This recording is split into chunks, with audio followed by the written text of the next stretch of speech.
a much wider camera. It is. It's like a fisheye lens. It is. Hello, everyone. Hi. Can you hear us? I hope they can. I can't tell. Can anybody hear us? I'm assuming they can hear us. Cool. I don't know. Awesome. Hi. Hi, guys. Hello. Hi. It's been so long. A really long time. A very long time since we've done this. How are you guys? Oh, hey. Do we even know how to do this anymore? I don't even know how to talk anymore. Well, hi, friends. Hi. Okay, so first of all, yes, thank you for asking. We're doing very well. Mm-hmm. We went about a month and a half without really getting to see each other because of quarantine. So mm-hmm. this is nice, and it's good to see all of you again. Mm-hmm. This is basically a live stream to talk about our new thing that we're doing this summer, which is going to be really fun. Just to kind of address the current situation and what our plans are through the quarantine thing, which is super fun for all of us, I know. And also just to chat with you guys because we love you. Mm-hmm. So it's good to see all of you. Good to see all the usual suspects again. Do you want to start off with just talking about? Yeah, I mean, essentially, we just wanted to check in because it's been a difficult time for everyone. Yeah. Of course, everyone, I think, universally feels a sense of isolation right now. So we just wanted to bring you guys back together and give you us and enjoy. Give the gift of our presence to you. I guess that's how we are. No. We thought that this would be fun, and this is a good opportunity to chat with everybody. I guess I will start off by addressing the project that they already know about, which is Hellfire. Yes. Woolland Saga Chapter 2 Hellfire. Mm-hmm. It's still going to happen. Mm-hmm. We are pushing production of Hellfire back to next summer because it's a massive project with lots of moving parts, and it's just going to be too difficult to pull off during quarantine. Mm-hmm. So it's still happening. It's just getting pushed off by a year. Yep. The cast is still on board. Hopefully we won't have to change any cast members. Obviously we can't guarantee that because we don't know what's going to happen in a year. Mm-hmm. But it's still going forward. That being said, we're doing something else this summer. Because we couldn't do Hellfire, we're doing a smaller scale project that's still going to be incredibly fun. Yes. We're actually super excited about it. Do you want to talk about it since it was very much your concept to start with? Yes. I can. Well, basically, if you guys follow us on any of our other social media platforms, Facebook and Instagram, you've probably seen already a little bit about what the next project is. It is an 80s inspired slasher called Scream of the Crop. We've been talking about doing a slasher for quite a long time now. Very long time. Always just kind of as something that we were maybe just going to do in like a night. Yeah. Just like, run into the woods. We'd always talked about doing a slasher as like a weekend project. Yeah. Of like, oh, let's, get 3 people together and get a killer and just film a fun, crappy little project. Yep. And then one night, 2 weeks ago? Recently. No, recently. Well, like a month. Like a month ago. We were talking just randomly, not even about movies. Mm-hmm. And it was like midnight. And we got on the subject of just horror movies in general. And it was like, God, don't you wish we could make a slasher film? Because we've always wanted to. And it was like, well, we can't do Hellfire this summer. Mm-hmm. We could do that because it'd be a smaller scale project. And so over the course of like 5 hours one night until it was like 4 a.m, wasn't it, when we were done? At least 3. I don't know how long it took you to write it. We were on the phone till like 3 or 4 a.m. Well, yeah, it was 3 at least. Like 1. No, but anyway. It wasn't. I don't know. It was late. It was a long time. We were dead tired. So we were on the phone conceptualizing this. I know it was later than 1 because it was like maybe 2. I don't know. It doesn't matter. None of this matters. We'll stop rambling.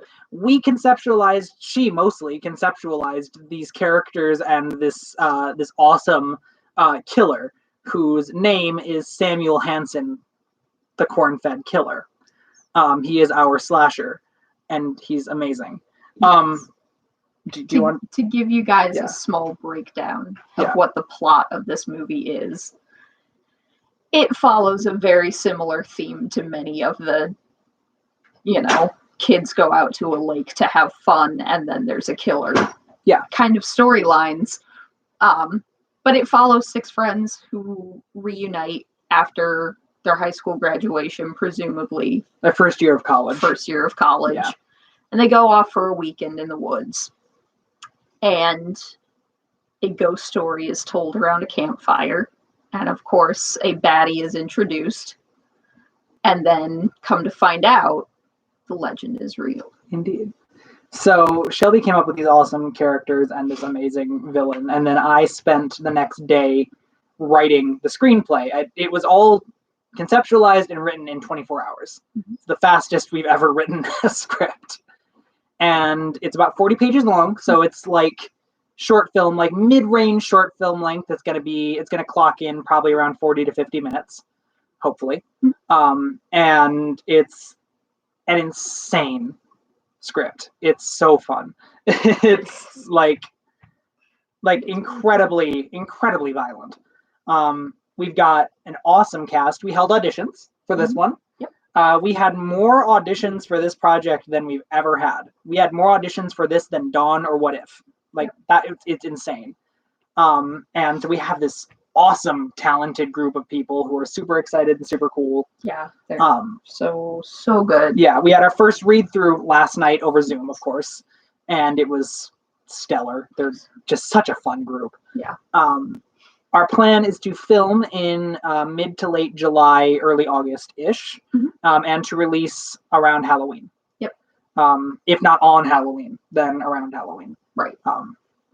So that is the schedule for this. This is going forward. Worst case scenario, if we have to push anything back because of COVID-19, of course, we will let you guys know. But we're not anticipating that just because this is such a small scale project. It shouldn't be a huge issue.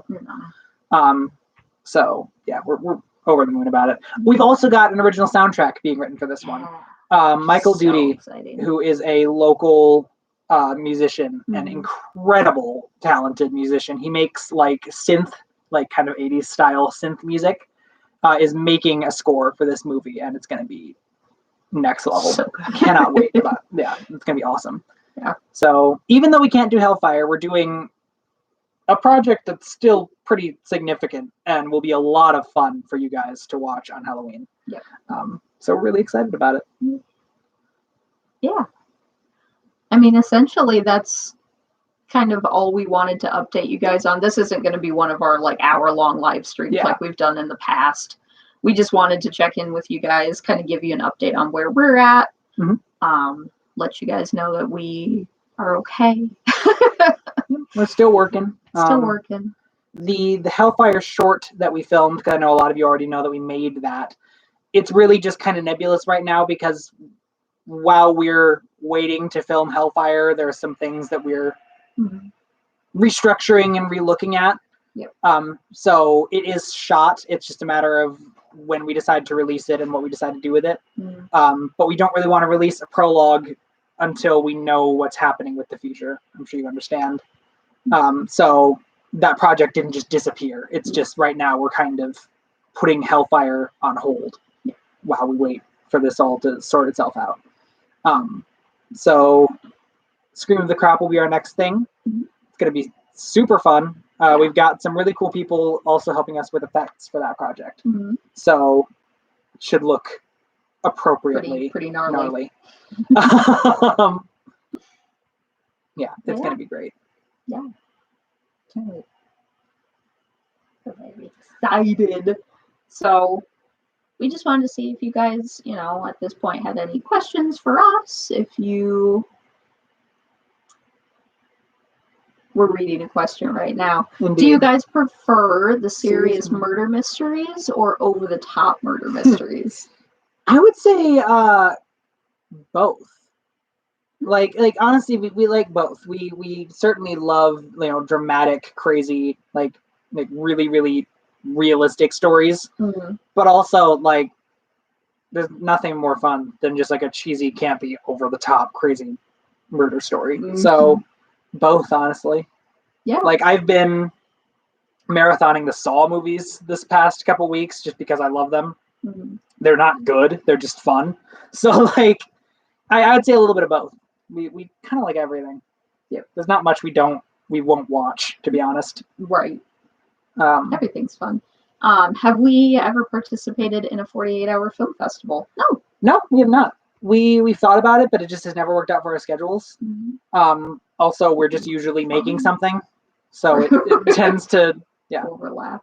Yeah. Unfortunately. That being said, we finally have like a solid enough production crew that we probably could if we ever wanted to. I would love to. Yeah, I would love to. I love marathon like contests like that. There's only really one in this area is the problem. So Des Moines. Yeah, it's a great festival, but it just always falls at a time when we're busy doing something else. So I would say we will someday, more than likely, but we're just kind of waiting for it to work out the schedules. Oh yeah.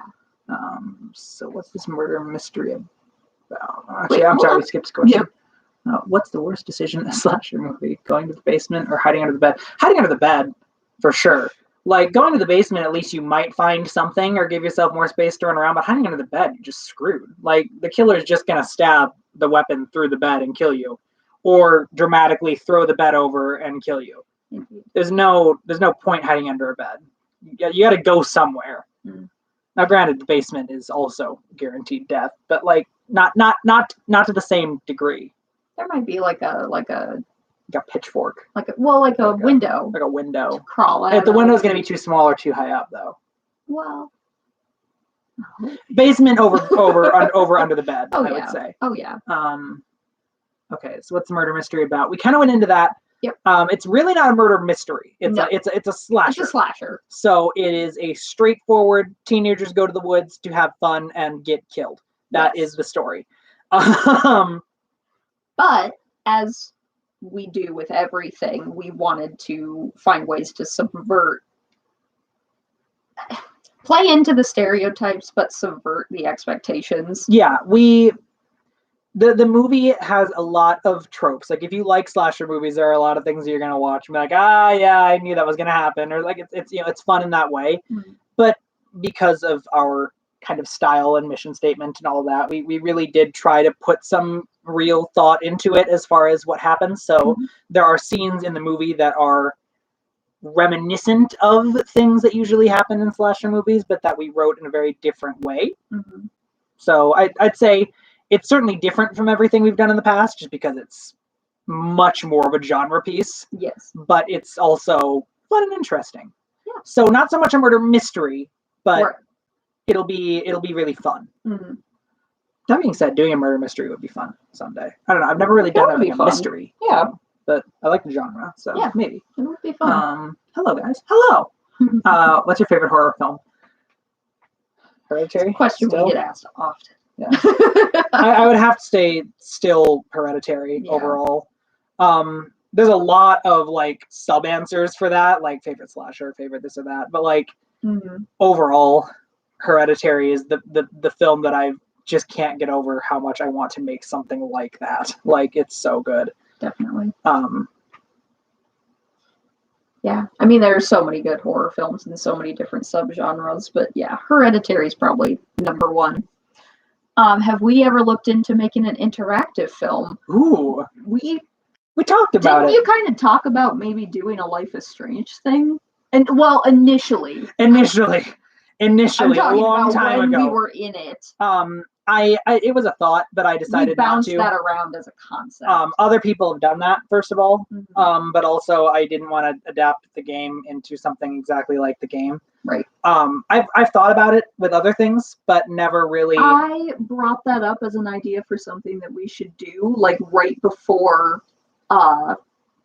fucking Bandersnatch or whatever. Yeah, Bandersnatch. Out. Yeah. And I was angry because I'm like, how can they steal my idea like that? Yeah, that was it. Yeah, she talked about doing. Wasn't it for Ingrid? Originally, we thought about something like that. It wasn't for anything that we had conceptualized. I just said it would be fun to do one because nobody's ever done that before. Bandersnatch. And then Bandersnatch did it. So Stole our idea. Joking. No, but we've thought about it. it's just a lot of logistical things. Yeah. I don't know how I would make it good, to be perfectly honest. Like, not like I couldn't, but just like it'd be. It's something. It's on the table. It's on the table. It's just not something I'm like super interested in. It's a super fun concept. Yeah. So we'll see. Have we ever thought about doing a Star Wars film? That's a fast and easy way to get sued by Disney. Indeed. Yeah, I would love to do something like that. Of course, anybody would, but like, no. I don't think we have the technical means. Yeah, no, I don't have the technical skill. If you guys want to see a really technically beautiful fan film of a large franchise, yes. Go to Miles, is it Miles, a Spider-Man film? Fan made. Or I'm gonna look it up with this computer I hold in my pocket all the time. Please do. Just go to Lost Utopia Films on YouTube or Facebook or Instagram. Yeah, on Instagram it's Miles Spider-Man fan film, all one word. Our good friend Terrell Christie is making it, and it looks like a Hollywood production. Like I don't know how he does what he. I know technically how he does what he does, but like he's a wizard, infinitely talented, a freaking wizard. Yeah, go watch that. He is a team of one, mm-hmm. making Hollywood quality short films. Yeah, don't know how he does it. So impressive, indeed. I was going to say something else about that. Oh, if you're interested in the Miles Morales storyline of Spider-Man, that's what it is. It also stars Lycan Mims, who is playing Birdie in Hellfire. Yeah. So he's also an actor that's going to be working with us someday too, and we've been trying to work with him for years because he's stupid talented. Yeah. So good. Thoughts on Midsommar? Love it. Love Midsommar. Everyone tries to compare it to Hereditary, and I think that's different films. You can't. Yeah, they're very, very different. Like, yes, tonally they're very similar because the same director made them with his same 2 eyes and brain. Yeah, but like they're very different. Yeah, I enjoy both for different reasons. I think Midsommar is brilliant in that how do you make a horror movie entirely in the light? Like it's really cool. Right. I also think Florence Pugh is a goddess, but yeah, it's super, super good. Love Midsommar. What's your favorite horror game? We were literally just talking about this. Outlast 2. Yes. Outlast 2 is the best horror game. The Outlast franchise is the best horror series, but Outlast 2 is the tippity-top best horror game ever made, ever. Mm-hmm. Play it. Yeah. That is our firm opinion on that. Drop everything you're doing and go play it. Go play Outlast 2. It's so good. We're also playing Resident Evil 3, the remake right now, and it is very good. Very fun. Good. More thriller than horror. Like you can shoot zombies and have a good time, but it's super fun. Resident Evil 7 is our close second, but Outlast 2 is peak. Yeah. Outlast 2, perfect. Resident Evil 7, flawless. Yeah. Frankly, we like both for a lot of the same reasons. Yeah. Resident Evil 7 has has my favorite villain in a game in it. The dad, what's his name in the actual? You just called him Festus. I never learned his real name. I think his name was Jack. I think it's Jack Baker or something like that. Every time I see like reviews of the game and everybody's like, bah, bah, bah, bah, bah, bah, bah, and they say his name, I'm like, who? Oh, Bethis! They're talking about. They're talking about. But seriously, the voice actor who plays the possessed dad in Resident Evil 7, it's so good. It's so fun. Have we ever seen Under the Skin? Have not. It's on the list of movies that we really need to watch. Cool. Scarlett Johansson, A24, Aliens, super good. Oh yes. Yeah, I absolutely want to watch it. Just haven't ever yet. Are we going to release an exorcism? Ooh, good question. I guess I could. A year ago, I mentioned that we were going to release the archive, and then we never released the archive. I'll be honest. My biggest thing is always I'm obsessive over never just releasing something for no reason. I always feel like I need to have like a reason to put something on YouTube, and it's neurotic and stupid. Ignore me, but I mean, yes. Yeah. I want you to release an exorcism. Yeah, it's fun. I'm sad that you haven't. It's also the first project I ever did with Mads, which is a piece of what if history, I guess. In my opinion, it's the movie that kind of like put you on the map locally. I mean, that's when but that's when you caught my attention. Right, yes. I saw the newspaper articles and was like, oh my God, who's this kid making movies? Yeah. An exorcism, for those of you that don't know, I made an exorcism in 2016? 15? 15. Might have been 2015. Yeah. And it was kind of my first original... It was your first big boy movie. My first big boy movie, yes. And I got some newspaper articles. It got a fair amount of attention. We had like 180 people. We had 2 premieres for it, and like 180 people total. It got really good buzz. Yeah, people liked it. And I've never released it online, and I guess I really should. It's a fun little movie. I mean, it's early, so you're gonna watch it now and be like, but like it's got some great moments. Fun. It's also got a cool original soundtrack. That one does. Oh yeah, it does. Yeah. But yeah, it's got Mads in it. It's got Kat McCombs, who's in the Hellfire short. They're also both. That movie is how Play Dead happened. We all kind of worked together on that, and then we were like, we should make a survival horror film, and thus a year later, Play Dead. But yeah, why not? I can release that. Yeah. Gotta lean in because there's some big long ones here. Dancer in the Dark is a Lars von Trier. Who is one of my idols, even though he's a kind of an awful person, so forgive me. But I really like his movies. Antichrist is my favorite Lars von Trier film. Actually, I'm sorry. House that Jack Built is my favorite Lars von Trier film. Antichrist is a close second because it has Willem Dafoe and Charlotte Gainsbourg, and it is a amazing duo. But yeah, House of Jack Built is, again, one of those movies that I was like, I want to make something like this someday. Like it's a masterpiece. If copyright and budget were not issues, which famous property or franchise would you love to make a movie about? We've talked about Outlast. We've talked about Outlast. Okay, so if copyright and if I could make whatever I want, I would make a big budget version of What If, to be perfectly honest. I mean, yeah. I would do that. Annihilation is a big one for me. Jeff Vandermeer's book, Annihilation. If copyright was not an issue, you would have already made it. I would have already made one. Actually, I wrote one. This is a fun piece of trivia. I actually wrote a short film based on the book Annihilation, which if you've seen the brilliant movie by Alex Garland, it's one of my favorite films of all time.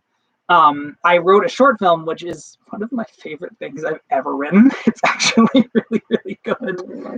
But I couldn't make it. I asked permission and was very, very politely told not to do it.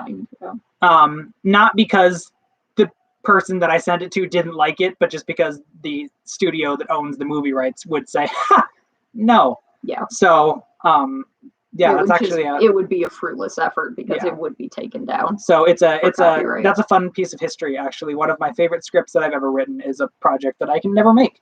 But if I had all the money in the world and copyright wasn't an issue, I would make an actual Life is Strange film. Yep.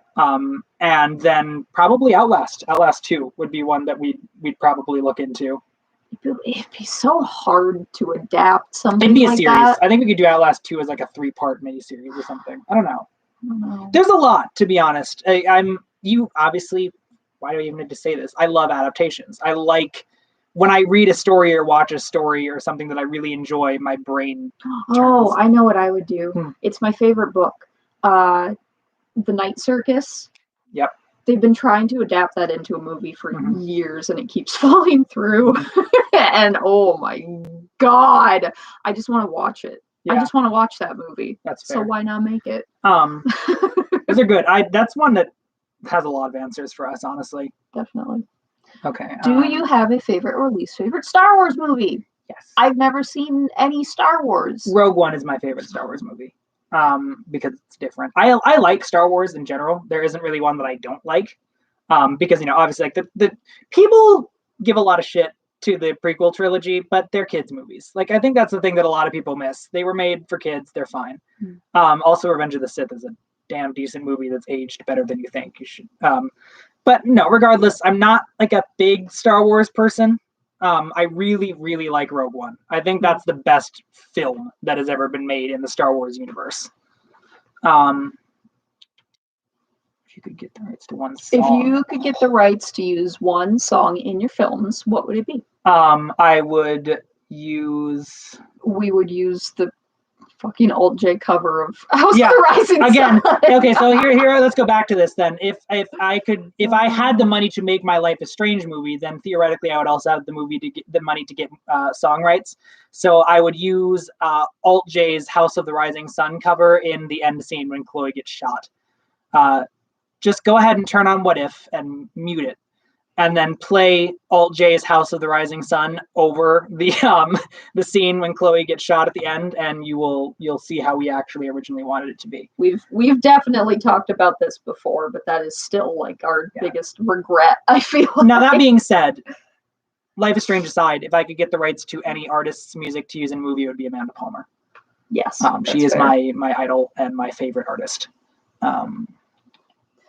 So my sweet mother said, why don't you do a staged read of your Annihilation short film? It's too visual. It's too visual. There's very little dialogue in it. It's that's the thing. There's like almost no dialogue. It's very poetic. All visuals. Like there's a lot of like weird. Yeah, it's God, that's such a cool script. Oh. I'm so sorry. We've talked about changing a couple things and just making it and just releasing it. Maybe we'll do it someday. It has my favorite title that I've ever come up with for something. Mm-hmm. Yeah, it's called In the Night Silence. It's my favorite title I've ever given to something, which is a title I could keep theoretically. Right. Essentially, all it really is just naturalist body horror. Yeah, it's a naturalist body horror script. It's gross and scary, but also very beautiful. And very beautiful because it's just about nature reclaiming. Yeah. Yeah.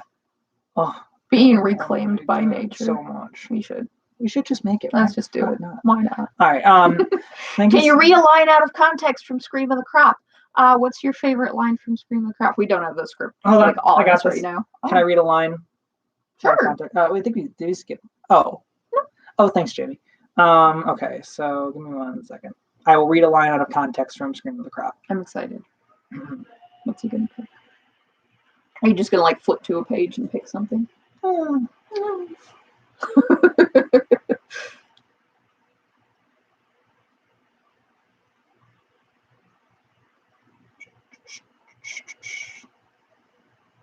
You guys down for a bonfire? Boom. That's a line out of context from Scream of the Crop. You're welcome. There's not much I can reveal through lines. I don't want to read any of like the story because it's the story of the movie. What are our thoughts on the success of Gorgon? Yeah, let's talk about Gorgon. I never expected it. Gorgon is a project that really was a weekend on a whim project. I wrote it based on an Inktober story that I made. And I had the perfect little cast for it. And it was like, screw it. Let's go out to the woods and make this. We shot it over 4 hours. Yep. On a rainy Sunday. Yep. It was 40 degrees outside. And anyone who has seen that movie understands why that was a problem. So cool. But the cast were hardcore troopers. And it blew up, like locally. A lot of people have seen it, which is weird. And now, for those of you that don't know, it's been nominated for Best Original Short Film at the Iowa Motion Picture Association Awards, which is the biggest film festival in the state, which is a huge honor for us. It's the reason that Scream of the Crop has blown up so much locally. Is because people know about Gorgon. Yeah.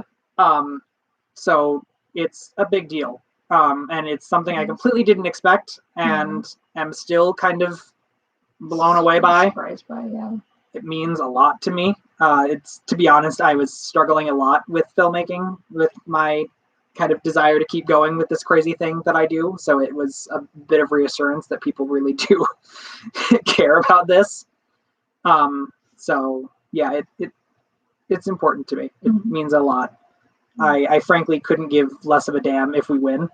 Just the fact that and I'm sure we won't. The other nominees are, frankly, are one of our best friends has 2 films nominated for it, and I would love for him to win. Gorgon is not gonna. But just the fact that our weird little movie got that kind of recognition, especially given the content of it, means a lot to me. Our weird little no budget. Yeah. So thank you. Mythology stories. Yeah, it's so cool. It's really, really neat. Mm-hmm. A couple people have asked, and I'll say it again, I'm thinking about doing either a larger Gorgon project someday or a sequel. I don't know. It's in the air. But I do really, I kind of did that story as like a testing the waters thing. So we'll see. Yeah. Oh, Jacob Hag. Hey, Jacob. Hi, Jacob. I watched Ingrid with all of my friends late one night, and everyone was impressed with the production quality. Great job. You guys keep following your dream. Thank you, Jacob. Thank you so much for having a spooky movie night with one of our films. Yeah, wow. That's so cool to hear. Thank you. Thank you. Yeah, Ingrid was awesome. Sam gave such a convincing performance. We adore Sam Reese. Fun fact, we're actually in a production right now. It's a play called Revolt, She Said, Revolt Again. Mm-hmm. And Sam Reese, who played Charlotte in Ingrid, is actually directing that. Yes. So now she's directing us, and she is so talented. Yes. It's not even fair. Yes. Absolutely. Also, Orion Risk is also a director. Yes. And Orion Risk, who played Ingrid, and is also unbelievable. And Jacqueline Keough is also a dramaturge and photographer and actress, and we didn't deserve any of them, and somehow they all agreed to make that movie with us. Mm-hmm. So no, you were right. Her name is Samantha. Yes, we just call her Sam because we know Sam her. Samantha. She doesn't But yeah. So Ingrid is another one that if I had all the money in the world, I would go back to and make it bigger. I had even bigger plans for Ingrid originally that I would love to act out. Yeah, the whole ending, I had another set piece in mind for it that I wish we could have done. Mm-hmm. That being said, I'm very happy with it. Andrea, hi! Oh my God. All these local friends. Hope you guys are doing well. What is your least favorite trope in horror films? Women are stupid and emotional and make bad decisions in horror films, especially in the 80s. Yes. Also, the hypersexualization of everything a woman does for the male gaze. Yes, indeed.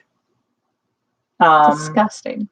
Have you ever thought about doing any other films surrounding myths or fairy tales as the premise? So about that. What do you mean? Talk about your book. My book. Oh my God! I wrote a novel. I wrote a whole novel. And the main villain of the novel is named Mr. Fairy Day, mm-hmm. who I love this book so much. So the book is actually based on a lot of stories that we've made into movies. Yes. It's a little bit of Woland, it's a little bit of an exorcism. I kind of turned it all into a novel, which is currently being edited by Jacqueline Keough, who played the id in Ingrid, mm-hmm. because everything is a circle.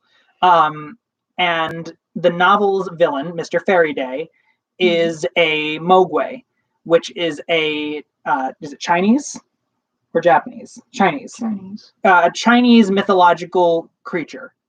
It's never actually addressed in the book what he is, but the villain himself is actually just largely based on the ancient mythology surrounding fae and fairies and fairy folk, mm-hmm. in that he is a malevolent, evil creature, right, instead of the cute, helpful fairies that we picture.